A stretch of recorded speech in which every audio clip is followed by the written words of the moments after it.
saya. Nah, kali ini aku mau bahas tentang aku periksa di Taiwan tentang kehamilan aku ini. Alhamdulillah di sini itu responnya dokternya juga baik-baik.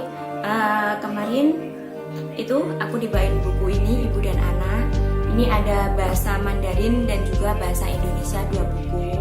Ini yang ada terjemahannya bahasa Indonesia. Tapi buat kontrol tiap hari aku bawa yang ini, yang bahasa Mandarin.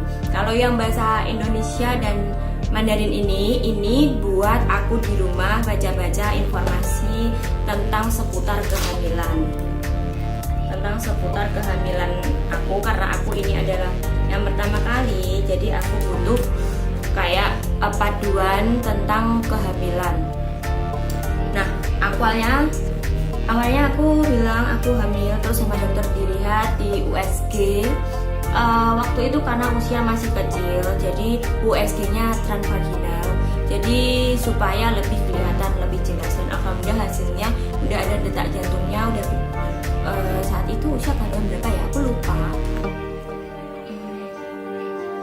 Oh, masih 9 minggu lebih 3 hari. Kalau dan saat itu aku kontrol yang kontrol yang kedua. Oh, kontrol yang kedua udah 9 minggu lebih 3 hari ya kayaknya. Kalau di sini catatan dokternya kayak gitu, terus udah 2 cm lebih 22. Kan aku yang di dokter ini kan aku periksa pertama kali 1 cm lebih kan. Ini udah 2 cm lebih 22 dan alhamdulillah udah normal, baik. Terus aku kalau biaya di sini alhamdulillah ya, biaya di sini ya termasuk menurut aku ya murah. Kayak ya di sini sama mungkin di Indonesia aku kurang paham. Karena ini juga kehamilan pertama, ada tes kayak virus, rubella, terus HIV, hepatitis sama yang lain gitu. Kemarin totalnya itu pengambilan darah 6 tab. Diambil 6 tab. Terus setelah itu aku dikasih ini dari dokter. Ini biaya sendiri, nggak pakai askes. Kalau di sini kan harganya alhamdulillah terjangkau ya. Kalau buat berobat menurut aku murah karena di sini itu ada asuransi kesehatan. Nah, kalau yang ini dokter kasih aku ini biaya di luar askes. Jadi biaya sendiri, kamu mau periksa atau enggak itu terserah kamu. Tapi karena menurut aku di sini juga bekerja, terus habis operasi dan kehamilan pertama aku pasti lebih berhati-hati dan aku juga periksa karena menurut aku uang segini ya memang kalau dikurusin di rumah ya lumayan ya, tapi buat anak apa sih yang enggak, pasti gitu. Nah,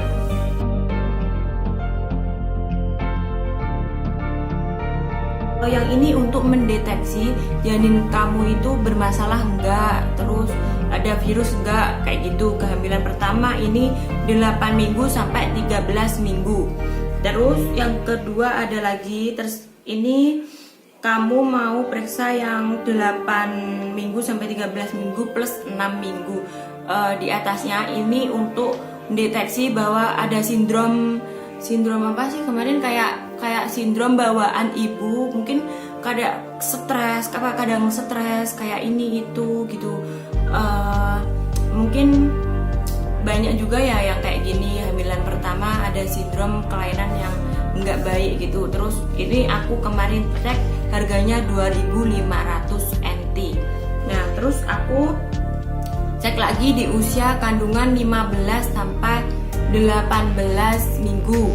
Itu aku cek lagi dengan biaya 2.400. Kalau yang ini untuk mendeteksi ya kayak kadar gula semuanya, terus sama penyakit epilepsi. Kamu mengidap penyakit ini enggak, kemungkinan ke anak gimana, ke janin gimana. Pokoknya ini bagus banget sih menurut aku, harus cek ya. Ini kayak epilepsi gitu loh. Kalau kamu punya penyakit ini otomatis bisa nurun ke anak, resikonya kayak gimana, bahaya nggak ini itu. Nah, terus yang ke 20 sampai 24 minggu aku ini minggu depan aku mau yang ini, kontrol yang ini 3.500 ini. Yang kemarin itu aku 2.400. Ini ada ini loh, talismia. Nanti aku kasih lihat ke kalian hasil tes aku. Alhamdulillah semuanya normal semua dan gak ada masalah. Dan ini nanti hari Senin aku juga mau periksa lagi yang ini, yang usia kandungan 20 sampai 24 minggu, yaitu biayanya 3.500. Ini menurut aku penting banget buat kalian yang hamil di sini, karena apa ya? Memang sih terserah kalian mau periksa atau enggak, karena di sini kalian juga kalau seperti aku kayak gini kan, aku juga sambil kerja. Terus kondisi aku kemarin baru habis kena tumor, operasi tumor, jadi aku bener-bener ngejaga banget supaya kondisi janin aku bener-bener sehat, normal, gak ada masalah. Lahiran juga insya Allah semoga normal, amin.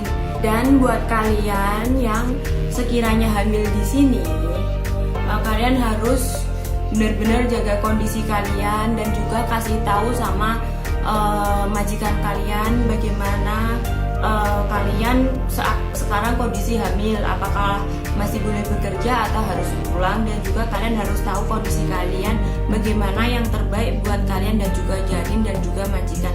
Dan alhamdulillah kemarin aku sudah bilang ya sama majikan aku, juga sama yang siapa yang aku jaga, pokoknya semua keluarga udah aku kasih tahu kalau aku lagi hamil. Dan kondisi saat itu yang aku jaga, nenek yang aku jaga saat itu, dia lagi berada di rumah sakit karena dia lagi menjalani operasi batu ginjal. Jadi saat itu aku juga bilang kalau aku lagi hamil, tapi alhamdulillah reaksi dia, respon dia itu sama aku baik banget. Dia ikut senang, alhamdulillah, apa kamu hamil, aku bentar lagi bisa nimang cucu, kata dia gitu. Terus aku kemarin mau pulang sih, tapi karena pihak majikan dan juga keluarga di sini dan juga nenek lagi nggak ngebolehin aku pulang. Kata dia nggak apa-apa, aku hamil dan lahiran di sini, jadi aku di sini meskipun keadaan lagi hamil masih bisa bekerja. Dan juga alhamdulillah kerjaan aku juga tidak terlalu berat. Mereka benar-benar toleransi sama keadaan aku yang saat ini lagi hamil. Nah, buat kalian yang lagi hamil, kalian harus konsultasi ke agensi dan juga majikan kalian, sama yang dijaga, sama pihak keluarga, dan juga sama kondisi diri kalian sendiri, dan juga lihat kondisi janin. Karena mau bagaimanapun namanya juga lagi hamil sambil kerja, pasti keadaannya lebih lelah, lebih capek, butuh istirahat lebih banyak. Kalau kalian tertekan sama kondisi kalian, pasti itu juga nggak baik buat kondisi kamu dan juga janin.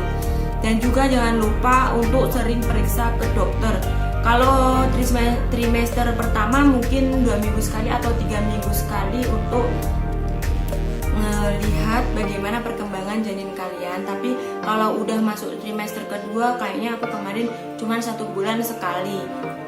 Nah, kalian harus rutin kontrol supaya bisa melihat janin kamu kondisinya bagaimana, kamu bagaimana. Karena di sini juga kalau lahiran di sini dengan keadaan bayi yang tidak itu, amit-amit yang bayi itu 2,7 sampai ya, itu biayanya benar-benar mahal. Terutama apalagi kita juga pekerja asing yang datang ke sini.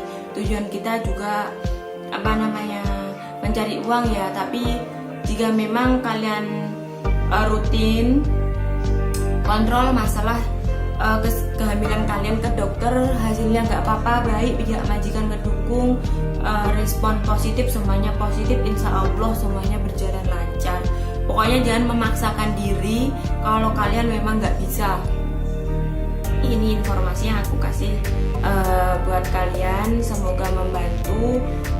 Karena ya memang kalau biaya di sini ada askes, alhamdulillah lebih terjangkau biayanya. Tapi kembali lagi ke diri masing-masing, kalian lebih nyaman di Indonesia atau di sini. Terima kasih buat semuanya, bye bye.